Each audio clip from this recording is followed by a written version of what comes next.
World War I, the Great War.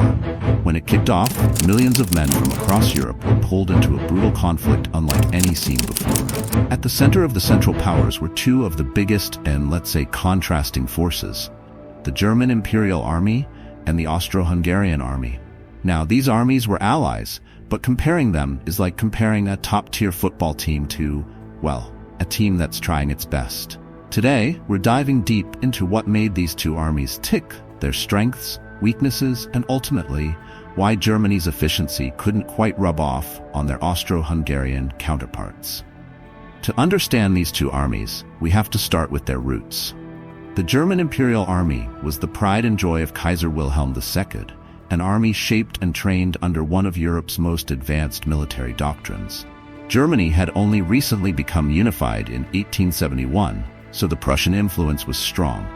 Their structure was modern, meticulously organized, and they had the infamous General Staff to oversee planning. If Germany's military was a machine, their General Staff was the engine. Now, Austria-Hungary's army, on the other hand, was a patchwork of a force trying to hold together a diverse empire.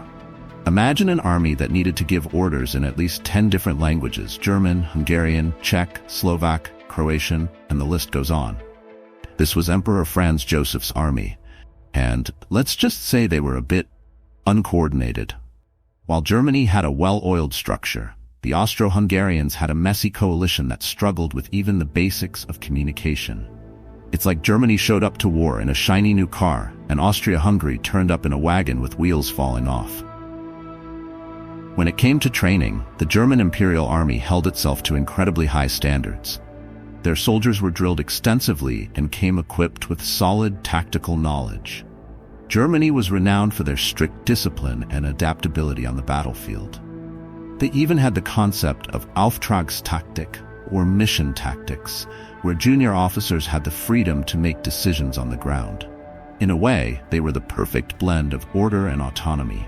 On the other hand, the Austro-Hungarian army, well, let's just say they weren't exactly known for flexibility. Their training was more basic and morale was shaky at best. The troops often came from different backgrounds with conflicting loyalties, which made this discipline a real challenge. And for Austria-Hungary, a junior officer acting on his own? Not a chance.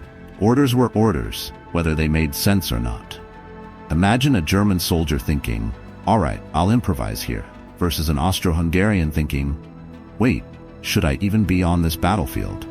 When it came to equipment, Germany once again had the advantage. They had better rifles, effective artillery, and highly developed machine guns, like the MG-08, which became legendary. Their industry was heavily focused on supporting the military, so resources were more plentiful, and their supply lines were efficient. Austro-Hungary, well, their equipment could be a bit of a mixed bag. They had some decent weapons, like the Mannlicher rifles, but on the whole, they were often undersupplied and had trouble maintaining consistent quality. Their industrial capacity wasn't up to Germany's level, and as a result, they relied on outdated equipment and limited artillery shells. It's like Germany brought a full toolbox to the job, and Austria-Hungary showed up with a couple of rusty nails. When it came to battle, the German army consistently displayed skill and resilience. Early on, Germany executed the Schlieffen Plan, moving through Belgium to strike at France. Though the plan ultimately stalled, it showed their tactical aggressiveness and initiative. In trench warfare, German troops were adaptable and often performed well under brutal conditions, holding their ground against both the British and the French. Austro-Hungary, meanwhile, faced setbacks right from the start. In the Eastern Front against Russia, they suffered defeats at battles like the disastrous Battle of Galicia. The diversity within their forces led to complications in coordination, and morale plummeted fast. Later, when Germany had to bail them out in the Carpathians, it became clear that the Austro-Hungarian army wasn't up to handling major battles on its own. While Germany was often an equal match to the Allies, Austria-Hungary was struggling to keep its own front lines together. It's like Germany was the star athlete, and Austria-Hungary was the teammate who always needed a little extra support. One key difference between the two was their leadership. Germany had a competent, centralized command under leaders like Erich von Falkenhayn and Paul von Hindenburg, The Kaiser took a backseat to military strategists, which, for the most part, worked in Germany's favor. Meanwhile, Austria-Hungary was stuck with a decentralized leadership. Field Marshal Konrad von Hötzendorf was often indecisive and obsessed with offensive strategies that didn't always fit the situation. And Emperor Franz Joseph was a reluctant participant in the war to begin with. This divided leadership was a constant thorn in Austria-Hungary's side. Basically, Germany had generals with game plans, while Austria-Hungary's leaders were, well, let's just say they were more enthusiastic than effective.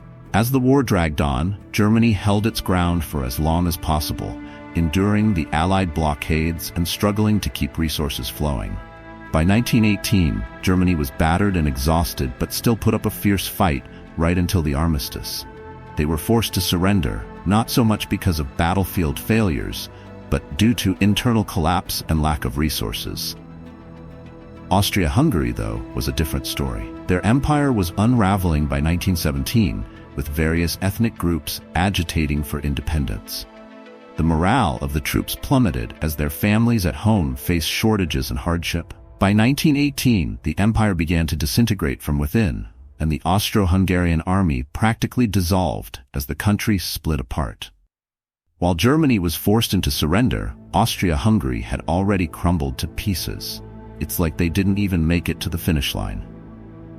So in the end, the German Imperial Army and the Austro-Hungarian army fought as allies, but with very different legacies. Germany was a formidable, disciplined force that managed to hold its own against some of the world's greatest armies. Austria-Hungary? They gave it a good shot, but their fractured structure, lack of resources, and shaky morale meant they were in over their heads. And while the two fought side by side, they couldn't have been more different in almost every way. The Great War was a time of tragedy, bravery, and blunders, and nowhere is that more evident than in the story of these two contrasting armies. So the next time you think of the Central Powers, remember, one was the iron-fisted German war machine, and the other was Austria-Hungary, just trying to keep up.